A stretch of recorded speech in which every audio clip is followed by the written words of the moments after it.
श्री गुरु सत्ताई नमः। जय गुरुदेव। प्रणाम सभी को। रिचा सृष्टि चैनल में आप सभी का स्वागत है। भारतीय संस्कृत ज्ञान परीक्षा की कक्षा 7 के प्रथम पाठ का जो है सार और पाठ का स्पष्टीकरण पिछली वीडियो में किया गया था और इसकी लाइव कक्षा भी हुई थी। आइए आज हम इसके बहुवैकल्पिक प्रश्नों को देखेंगे। पाठ का सार संक्षेप यदि देखना चाहें तो एक बार और हम सभी इसको देख लेते हैं ताकि आज जो क्वेश्चंस आप लोग पढ़ें उसको आंसर कर सकें। देश के प्रमुख तीर्थ ये पाठ का नाम है, जिसका मुख्य बिंदु है कि भारत की चारों दिशाओं के तीर्थ रामेश्वरम, बद्रिकाश्रम, जगन्नाथपुरी, द्वारिका पीठ जनमानस पर अमिट छाप छोड़ते हैं। और यहाँ पर पाठ में छः नहीं बल्कि 10 प्रमुख तीर्थों का वर्णन है। प्रयागराज के बारे में बताया गया है कि ये गंगा यमुना सरस्वती के संगम पर स्थित है, तीर्थराज कहा जाता है इसको। हरिद्वार के बारे में बताया गया है कि चारों धामों का प्रवेश द्वार उत्तराखंड है और ये कुंभ स्थल भी है। प्राचीन नाम इसका मायापुरी है। यहाँ हर की पौड़ी, ब्रह्म कुंड, माया देवी मंदिर स्थित हैं। शांति कुंज भी यहीं पर है। तीसरा स्थान बताया है केदारनाथ,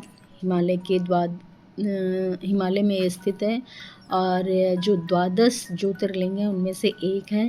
मंदाकिनी नदी का उद्गम भी यहीं से है और महर्षि चरक की एक कर्मभूमि है तथा आदि श्री शंकराचार्य जी की समाधि स्थल यहीं पर है। और चौथा था तीर्थ स्थल अमरनाथ। तो अमरनाथ जम्मू कश्मीर में 16,000 फीट ऊंचाई पर स्थित प्राकृतिक गुफा है और जुलाई अगस्त में हस्त निर्मित शिवलिंग यहाँ पर बनता है। तो इस प्रकार प्रयाग, हरिद्वार, केदारनाथ तथा अमरनाथ के विषय में इसमें बताया गया है। 5वें पर जगन्नाथपुरी का वर्णन है जो कि उड़ीसा में नीलगिरी पर्वत पर स्थित है और यहाँ का जो प्रमुख उत्सव है वो रथ यात्रा है, जो कि आषाढ़ शुक्ल द्वितीया से 9 दिन तक चलता है। और 6वां तीर्थ स्थल यहाँ पर वर्णन किया गया है सरयू तट पर भगवान राम की जन्मभूमि, सूर्यवंशी राजाओं की राजधानी अयोध्या के बारे में, जिसे राजा विक्रमादित्य ने बसाया था। यदि हम 2 लाइन में सार लेना चाहें इन 6 तीर्थ स्थलों का तो यही है कि भारत के प्रमुख तीर्थ प्रयाग, हरिद्वार, केदारनाथ, अमरनाथ, जगन्नाथपुरी और अयोध्या अपनी धार्मिक ऐतिहासिक महत्ता रखते हैं और ये भारतीय संस्कृति के आधार स्तंभ भी हैं। ये तीर्थ संगम, ज्योतिर्लिंग, हिम शिवलिंग, रथ यात्रा और राम जन्मभूमि जैसे विशिष्ट कारणों से जनमानस में पूजनीय है। 7वां जो तीर्थ है वो ब्रह्मपुत्र है, जो कि असम में है। जमदग्नि पुत्र परशुराम जी को यहाँ पर मातृ हत्या के पाप से मुक्ति मिली थी और चैत्र शुक्ल अष्टमी को ब्रह्मपुत्र स्थान का यहाँ पर मेला लगता है और कहते हैं जो यहाँ पर इस ब्रह्मकुंड में स्नान करता है उसके ऊपर से पितृदोष मिट जाता है। चिलमार घाट पर यात्री यहाँ पर विश्राम भी करते हैं। 8वां पुष्कर नामक तीर्थ स्थान के बारे में वर्णन है, जो कि राजस्थान में है। यहाँ पर बताया गया है कि महाभारत के अनुसार तीनों लोकों में विख्यात मृत्युलोक का तीर्थ है। यहाँ तीनों संध्याओं में 10 करोड़ तीर्थ देवता एकत्र होते हैं और तीर्थों का गुरु कहलाता है। बहुत ध्यान से सुनिएगा, तीर्थों का गुरु कौन कहलाता है, कौन सा तीर्थ स्थल कहलाता है, तो वह पुष्कर कहलाता है। और कार्तिक पूर्णिमा पर 5 दिन का मेला यहाँ पर लगता है। यहाँ पर ब्रह्मा जी का विश्वविख्यात मंदिर भी स्थित है। 9वां तीर्थ स्थान है गंगा सागर, कोलकाता से 45 किलोमीटर। कपिल मुनि का आश्रम है यहाँ पर और मकर संक्रांति पर विशाल मेला लगता है। यहाँ स्नान 10 अश्वमेध यज्ञ के बराबर फलदायी है। यानी गंगा सागर में स्नान करने का प्रतिफल ये होता है कि जो 10 अश्वमेध यज्ञ का प्रतिफल होता है। राजा सगर के 60,000 पुत्र यहीं भस्म हुए थे, जिनका उद्धार भगीरथ गंगा लाकर किए थे। 10वां है द्वारिकापुरी, गुजरात में है ये और इसके बारे में बताया गया है कि सप्तपुरियों में 7वीं व अंतिम पुरी द्वारिकापुरी है। जो 7 पुरियाँ हैं उनमें, और भगवान कृष्ण ने इसे बसाया था। और जैसे ही कृष्ण जी की लीला समाप्त होती है, ये पूरी पूरी जो है समुद्र में जलमग्न हो गई थी। यानी निष्कर्षतः यदि हम ये कह सकते हैं कि जैसे शरीर में मस्तिष्क आत्मा पवित्र हैं, वैसे ही पृथ्वी पर नदियाँ संत महात्माओं की लीला भूमि होने से तीर्थ पुण्यप्रद माने गए हैं। और ब्रह्मपुत्र, पुष्कर, गंगा सागर और द्वारिकापुरी तीर्थ परशुराम की मुक्ति, ब्रह्म मंदिर, कपिल मुनि आश्रम और श्री कृष्ण की नगरी के कारण विशेष पूजनीय भी है। पुष्कर को तीर्थों का गुरु कहा जाता है। गंगा सागर 10 स्नान 10 अश्वमेध यज्ञ के समान फल देता है। कहाँ पर स्नान करने से 10 अश्वमेध यज्ञ का फल प्राप्त होता है, तो गंगा सागर आप लिख सकते हैं। चलिए अब इस पर आधारित कुछ प्रश्न उत्तर हम लोग कर लेते हैं।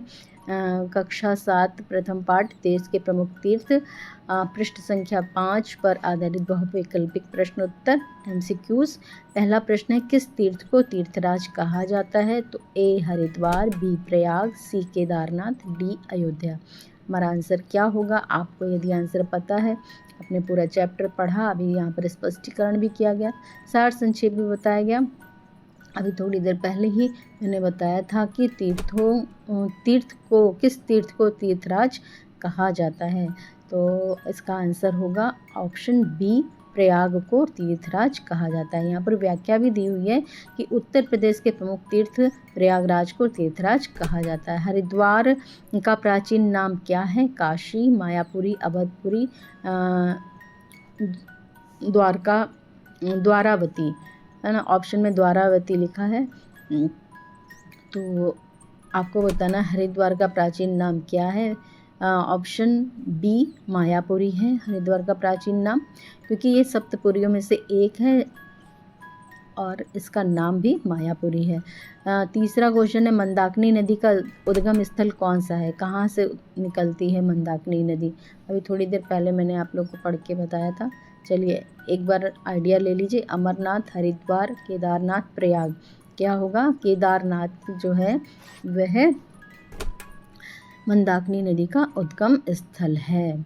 चलिए क्वेश्चन नंबर 4 है, अमरनाथ की गुफा में शिवलिंग कब बनता है? मकर संक्रांति पर, जुलाई अगस्त में, कार्तिक पूर्णिमा पर, रामनवमी पर। तो जुलाई अगस्त में बनता है। हिम से, बर्फ से बना हुआ ये प्राकृतिक शिवलिंग बनता है, जिसकी बहुत मान्यता है। और 5वां प्रश्न है, जगन्नाथपुरी में रथ यात्रा कब आरंभ होती है? चैत्र शुक्ल प्रतिपदा, आषाढ़ शुक्ल द्वितीया, कार्तिक मास पूर्णिमा, मकर संक्रांति। किस दिन होती है? आई होप आप सभी ने बहुत ध्यान से सुना होगा, तो आंसर लिख चुके होंगे कमेंट बॉक्स में। चलिए आंसर मैं बता देती हूँ। इसका आंसर हो जाएगा आषाढ़ शुक्ल द्वितीया, यानी आंसर बी इसका सही है। और रथ यात्रा जो प्रारंभ होती है वो यहीं से प्रारंभ होती है। 6वां क्वेश्चन है, भगवान राम की जन्मभूमि कौन सी है? मथुरा, अयोध्या, द्वारिका, काशी। ये तो सब, इसका आंसर तो सभी लोग जानते होंगे, तो तुरंत फटाफट मैंने भी दिखा दिया आप लोगों को। आदि शंकराचार्य की समाधि कहाँ स्थित है? ए हरिद्वार, बी केदारनाथ, सी बद्रिकाश्रम, डी द्वारिकापुरी। तो आदि शंकराचार्य की समाधि इनमें से कहाँ पर है? कमेंट बॉक्स में ज़रूर लिखिएगा। उत्तर है केदारनाथ। और आप सभी जब इसको देखिएगा वीडियो को, तो उत्तर वाला पोर्शन मत देखिएगा और वो बाद में देखिएगा। पहले आप खुद आइडिया लगाइएगा कि क्या हो सकता है, फिर आप मैच कर लीजिएगा। जो हम उत्तर बता रहे हैं उससे आप उसे मैच कर लीजिएगा। तो आदि शंकराचार्य की समाधि स्थल जो है वो केदारनाथ में है। 8वां प्रश्न है, जगन्नाथ मंदिर का बाहरी घेराव कितना है? 665 फीट लंबा, 644 फीट चौड़ा, 214 फीट ऊंचा, 60 फीट लंबा, 1000 फीट लंबा। तो ABCD में से आप बताइएगा। जब मैंने आपको उस दिन पाठ का स्पष्टीकरण दिया था, उसमें कई बार मैंने इसको बोला था, जगन्नाथ मंदिर का बाहरी घेराव कितना है। चलिए आई होप आप सभी ने आंसर सोच लिया होगा, तो सही आंसर इसका जान लीजिए। आंसर ए है, 665 फीट लंबा और 644 फीट चौड़ा है ये बाहरी घेराव। याद करना बहुत आसान है। 6 के बाद 5 है और 6 के बाद 6 के बाद 4 है। युग निर्माण योजना का प्रमुख केंद्र शांति कुंज कहाँ स्थित है? अभी हम लोगों ने स्पष्टीकरण में और सार में हमने लास्ट में पढ़ा था। तो आई होप इसका आंसर आप लोग को आता होगा और आप लोगों ने कमेंट बॉक्स में लिख भी लिया होगा। चलिए एक बार फिर से, प्रयाग, हरिद्वार, अयोध्या, केदारनाथ में से आपको आंसर बताना है कौन सा है, तो हरिद्वार है। 10वां प्रश्न है, वर्तमान अयोध्या को किसने बसाया था। वर्तमान अयोध्या को किसने बसाया था। बहुत ही इजी प्रश्न है और आई होप इसका आंसर आप सभी को पता होगा। लोमश ऋषि ने, राजा दशरथ ने, राजा विक्रमादित्य ने, भगवान राम ने। तो वर्तमान अयोध्या को भगवान राम ने नहीं बसाया था, बल्कि राजा विक्रमादित्य ने बसाया था। चलिए एक बार इसका आंसर भी हम लोग देख लेते हैं। राजा विक्रमादित्य, आंसर सी एकदम करेक्ट है। ठीक है, अच्छा अभी देखिए कुछ परीक्षा की टिप भी यहाँ पर दी गई है कि परीक्षा में किन टॉपिक पर प्रश्न भी पूछा जा सकता है। तीर्थराज कौन सा है, प्रयाग है। मायापुरी, हरिद्वार का दूसरा नाम है। मंदाकिनी कहाँ उद्गम है, केदारनाथ में है। रथ यात्रा किस दिन प्रारंभ होती है, आषाढ़ शुक्ल द्वितीया को। ये सबसे ज़्यादा प्रश्न पूछे जाते हैं। तो आई होप आप सभी को ये वीडियो पसंद आई होगी। यदि आप लोगों को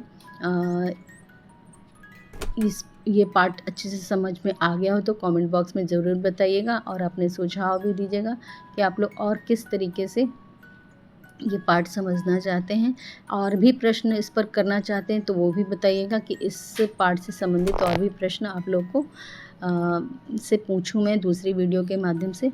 वैसे आई होप पूरी तरीके से ये पार्ट स्पष्ट हो गया होगा। एक इस पार्ट की लाइव आई है और एक ये आपका वीडियो भी जा रहा है, तो आप दोनों ही देखिए। तो कक्षा 7 के विद्यार्थियों का पहला पार्ट ये कंप्लीट हो गया है।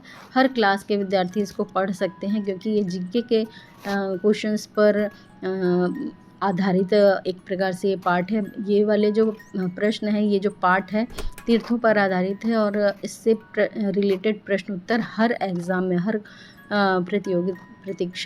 प्रतियोगी परीक्षा में पूछे जाते हैं। तो आई होप आज की वीडियो आप सभी को बहुत ही लाभकारी रही होगी। आप सभी ज़रूर अपने विचार कमेंट बॉक्स में लिखिएगा।